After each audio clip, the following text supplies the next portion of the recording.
You, our listener, brought us this really fascinating deep dive topic, YouTube automation. Mm-hmm. And specifically, this case study from a creator named Joe Sappy. Mm-hmm. And as you shared, the whole idea of building a successful YouTube channel, one that pulls in, serious revenue Mm-hmm. without ever needing to be on camera yourself or even recording your own footage, it's just incredibly tempting, isn't it? Oh, absolutely. That allure of seemingly effortless online income Mhm. is really powerful. Yeah. It speaks right to that promise of YouTube automation, where Mhm. you build a system, right? A carefully designed system, not necessarily a human face doing the heavy lifting, Right. but as we're going to uncover today, effortless. Well, that can sometimes be a bit of a mirage. It often hides a surprising amount of strategic thinking and, frankly, active hands-on work. That's exactly what we want to do in this deep dive. Uh-huh. We're going to pull back the curtain on a very specific and honestly incredibly successful model of YouTube automation, the Dashcam compilation channel. And we're not just reporting on it. We're going to unpack the exact strategies, maybe marvel a bit at the surprising simplicity of some parts, Mm-hmm. and crucially, really confront the significant challenges involved. Mm-hmm. Think of this as your shortcut to understanding this niche straight from someone who's not just, watched it, but successfully copied it multiple times. And our main insights today, they're coming directly from that detailed breakdown by the creator you mentioned, Joe Sappy. Yeah. He shared his whole journey, the good and the bad, in a video called I Copied a YouTube Automation Channel Making 50 Kilometers Yards. It worked. It's like a genuine goldmine of practical steps, candid advice, and a healthy dose of realism too. Definitely. So as we go through this, we're hoping to uncover not just the huge revenue potential, but the exact mechanics. Like how do you actually make these viral videos? Where do creators even find the content? And those often hidden obstacles that really test your resilience. Yeah, the hurdles. I'm particularly interested in understanding the real trade-offs, building a channel on borrowed content. Shall we start peeling back the layers of this Dashcam goldmine? Absolutely. Let's dive in. Okay, we've teased the treasure. Let's actually dive headfirst into this Dashcam goldmine. So the initial inspiration, the channel that really caught Joe Sappy's eye, is called Dashcam Lessons. Pretty simple name. Right. Now, picture their content. It's not like high production value stuff. It's compilation videos, usually around 8 minutes long, and they're themed around everyday road incidents. Okay. We're talking Karens, losing it, road ragers, acting out, just plain bad drivers, instant karma, car crashes, all that wild dash cam stuff. Yeah, the kind of stuff you can't look away from. Exactly. It's pure, unadulterated road chaos, just neatly packaged up. And the money these channels can make, it's genuinely staggering. This Dashcam Lessons channel reportedly pulled in 9 million views in just 30 days. Wow. Now, if you translate that with an estimated RPM that's revenue per 1,000 views of around, say, $5, you're looking at a channel making somewhere between $45,000 and $50,000 in a single month. That is incredible for compilation videos. It's a huge figure for content that, on the surface, looks relatively simple to put together. It really is the kind of number that makes you do a double take, right? Hey. But, hearing figures like $50,000 a month for compilation videos, it can sound almost unreal. What was it about that channel, Dashcam Lessons, that made Joe Sappy think, okay, this isn't just a one-off, this is actually replicable? That's a really good question. What Joe probably saw was consistency and broad appeal. The themes, bad drivers, instant karma, they're pretty universal. They resonate. It's almost like watching a modern-day morality play unfold on the highway, right? Yeah, I see that. There's a certain, maybe, voyeuristic pleasure in watching other people's mistakes from a safe distance. Plus, that satisfaction when you see justice or irony play out. It taps into some pretty fundamental human psychology. Oh. So it wasn't just a lot of views. It was consistently getting a lot of views across lots of videos. That suggests a deep, stable demand. And Joe Sappy didn't just watch, he actually did it. He replicated the model. His own new channel, following this exact formula, made over $10,000 in its first 28 days. Wow, straight out the gate. Yeah. And get this, over 2 years, that same channel has brought in over $400,000 in lifetime revenue, just from this niche. That's serious money. And he was also open about a previous channel he had, one that made over $500,000 before it got terminated. Oh, okay. We'll definitely come back to that termination part later, because that highlights a huge risk here. Yeah, absolutely. But his success, even with that setback, it really underlines the potential when you find a proven model and, not just copy it, but execute it well. persistently. Right. And Joe Sappy really talks about the lifestyle appeal, too. That's what draws a lot of people in. The flexibility, working from anywhere, literally in your pajamas if you want. Yeah. And not being tied to a 9 to 5. It offers that sense of freedom that, let's face it, traditional jobs often don't. It really does embody that whole remote work dream, the sweatpants CEO vibe. I get the appeal, but let's be real. For every success story like Joe's, there must be tons of attempts that just fizzle out. What's the actual secret sauce in the content itself? Let's get into the mechanics. How are these videos even put together? Okay, yeah, the blueprint. It's actually surprisingly straightforward. Really? Yeah. Each video usually starts with a quick intro, maybe 15 seconds, often using an AI voiceover, just to set the scene. Okay. Then it's straight into the main event. Just a back-to-back compilation of video clips, no complex stories, no fancy pacing, just clip after clip after clip of compelling incidents. And the editing itself, based on Joe's breakdown, sounds pretty basic too, like adding simple text. Exactly. Simple text overlays, maybe pointing out a yield sign if it's relevant, or adding arrows to highlight an action, maybe location info, or just clip numbers to break up the compilation. So the goal isn't cinematic art, it's more like clarity and keeping you focused on the incident. Precisely.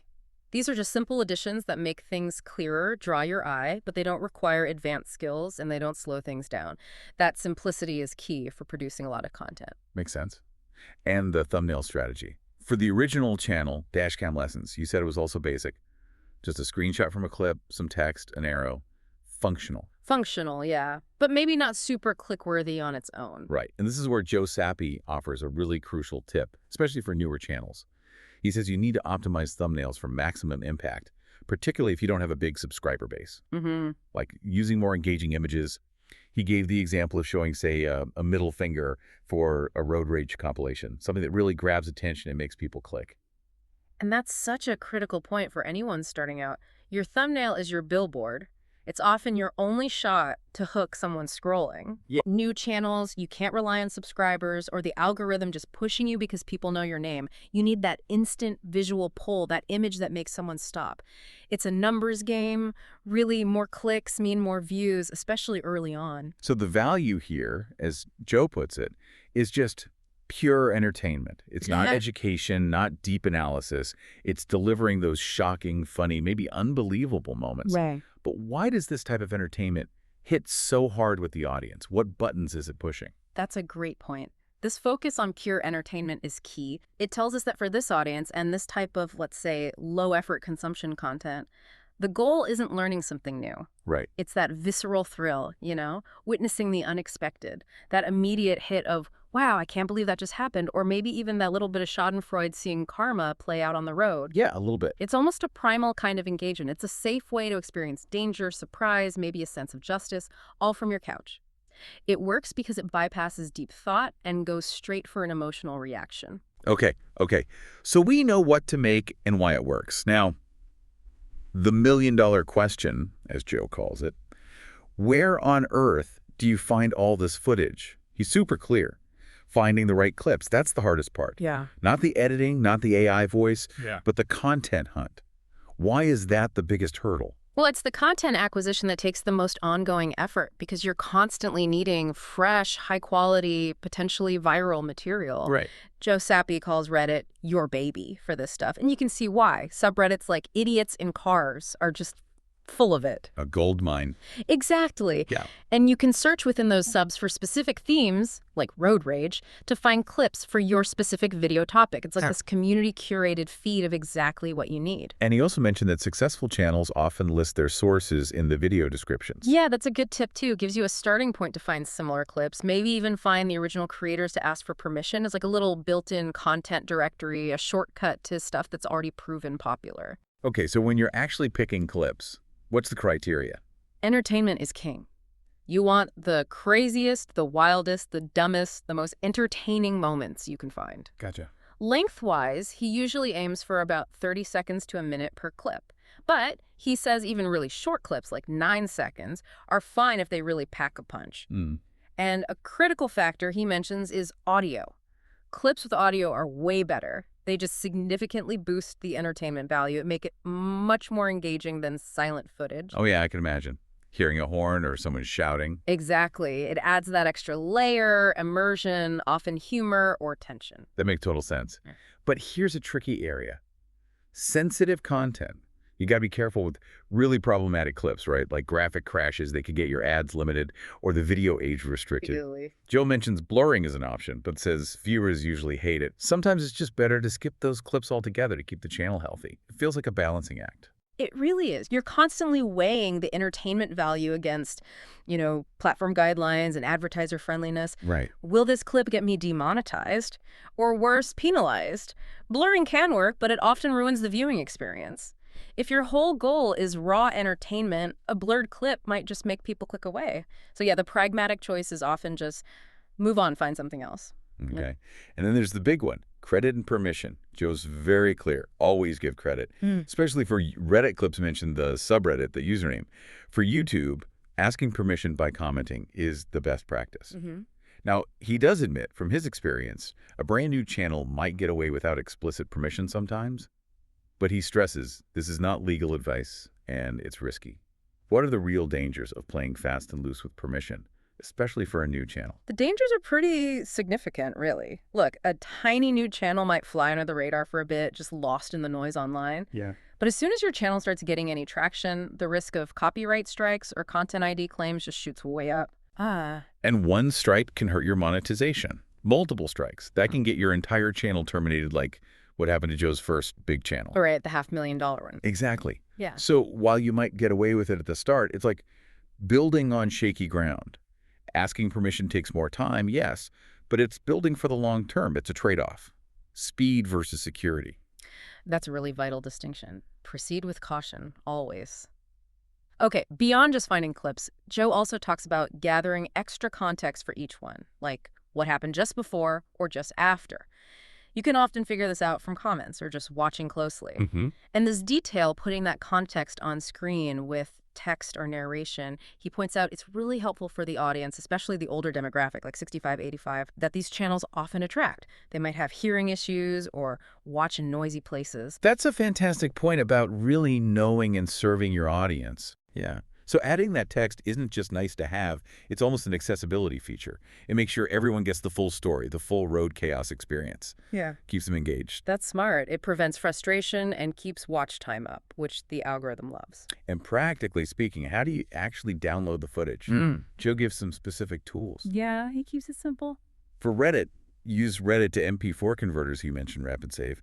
For YouTube and TikTok, similar deal. Just Google YouTube to MP4 or TikTok to MP4 converters, paste the link, download. Yeah, the process is pretty straightforward across platforms. The technical barrier isn't that high once you've actually found the good clips. Right. So the tools are easy enough. The real work, like we said, is the curation. Finding and choosing that killer content. Yep. Right. So you've got your pile of raw clips. Now let's talk about putting it all together, crafting the video, and that all-important thumbnail for maximum impact. Joe critiques the intro used by the original channel. Welcome back, guys. Hope you enjoyed today's video, too. Stay safe. He says for a new channel, that just won't work. Why is that kind of intro so bad for a newbie? It's bad because it assumes a relationship that just isn't there yet. Okay. Welcome back, guys implies they know you, they were here before. Hope you enjoy, too suggests they liked your other stuff. New viewer, they'll just hear generic fluff and might click off. You haven't earned that familiarity. You need to hook them instantly. Exactly. You need that immediate hook. So Joe suggests something way more engaging, right? Like, from Karens losing their mind to truck drivers trying to assert their dominance, these are the craziest road rage moments. Much better. And visually, while that voiceover plays, you show quick flashes, a bit of the Karen clip, a bit of the truck clip, bam, bam. Grabs attention from second one. It sets the tone, promises the entertainment, and shows you're delivering, all in like 15 seconds. That is textbook modern YouTube engagement. Fulfill the promise of your title and thumbnail immediately. Right. Stop that drop-off in the first few seconds. The algorithm pays huge attention to that initial retention. And for the AI voiceover, he mentioned tools like 11 Labs.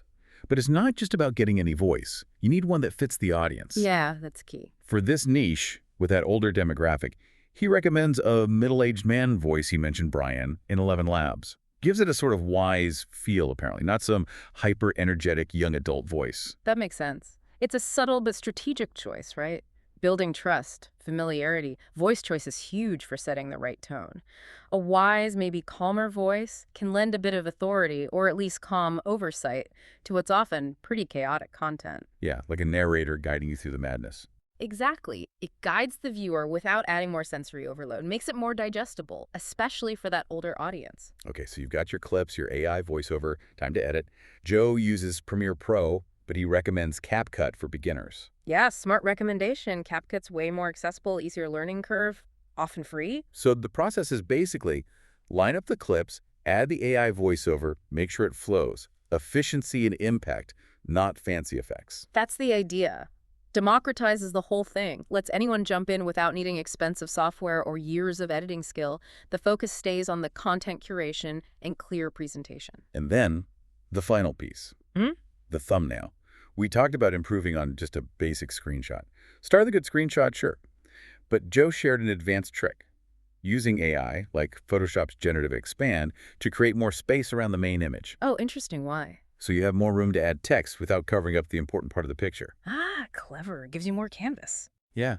Then you add those classic design elements. Bold text, often red and yellow because they pop. Specific phrases like road raging Karen and those attention-grabbing arrows. He really stresses, copy what works. Don't try to reinvent the wheel with thumbnail design in this niche. That's just pragmatic advice, isn't it? In a crowded space, why guess? Red and yellow scream, look at me on a busy feed. Arrows tell your eyes where to go. Using AI to make space for that. Smart adaptation. Make the message clear. Make it unmissable. Okay, now, after all that excitement about the potential, we absolutely have to inject a serious dose of realism here. The reality check. Because while Joe Sappy makes it look achievable and he has been wildly successful, he is crystal clear. This is not a get-rich-quick scheme. It takes real, consistent effort, and you have to navigate some major roadblocks. This isn't just theory, it's hard-won experience talking. That's the real talk, absolutely. He empathizes that beginners especially are going to hit specific challenges that veterans have learned to expect, things like copyright claims and strikes. In a compilation niche, using other people's footage, that's a constant threat. Yeah, looming over you. You might struggle to get views at first, or run into shadow banning, where YouTube just doesn't seem to show your videos to many people. It kills growth. And just a lot of trial and error is baked into the process. For any new channel, you have to figure things out. And this is the biggest, maybe the scariest reality check. The risk of channel termination. Joe himself shared that his first big channel, the one that earned over $500,000, got terminated. Wow. That's brutal. It's not just a setback, that's a massive loss. Yeah. It really highlights how precarious this can be. Building a business entirely on a platform you don't own, using content you don't fully control. What does that tell us, really? It tells us that even if you're hugely successful, even if you're careful, the platform holds all the cards in the end. Yeah. A policy change, a crackdown on copyright, even just a different interpretation of fair use. Poof, the rug can be pulled out from under you. Joe's 6 years of experience. That's crucial context. His ongoing success isn't just finding a good model. It's from navigating these exact problems over and over, learning, adapting, and honestly having the resilience to start again when things go wrong. It shows that even automation needs a lot of human expertise and effort behind the scenes. It's definitely more strategic delegation than true set-it-and-forget-it passivity. Okay, so we've really dug deep today into this pretty fascinating corner of YouTube automation. Dashcam compilations. We've seen how finding a lucrative model, like dashcam lessons, can unlock huge potential, and how creators like Joe Sappy show it can be replicated, earning hundreds of thousands. Yeah, and we unpacked that recipe for virality, surprisingly simple structure, but with smart tactics for thumbnails, for AI voice, for really hooking the viewer. And we explored that crucial, often hardest part, the quest for clips, where to find them on places like Reddit, how to pick the most entertaining ones, and those really important things around credit, permission, and handling sensitive stuff. We saw understanding the audience psychology and how the platform works is just as vital as the clips themselves. And finally, we face the real talk, the roadblocks. Acknowledging that even with a proven blueprint, success means wrestling with copyright, inconsistent views, and that ever-present, frankly scary risk of channel termination, which Joe experienced firsthand. It's a constant tightrope. Absolutely. This deep dive, I think, really showed how that mix of strategic curation, simple execution, and knowing your audience can unlock amazing potential. But yeah, it comes with real hurdles. Demands real work, real adaptability. So we leave you, our listener, with this to think about. What's the real trade-off here between that shiny promise of passive income and the very active, persistent work needed to navigate copyright, source content ethically, and manage the risk of platform changes or even total termination? Maybe zooming out a bit. What other overlooked niches out there might be ripe for this kind of automation if you're truly willing to commit, willing to learn the ropes, face those inevitable roadblocks, and really understand the why behind what makes content connect? Lots to chew on there. Keep thinking, keep exploring.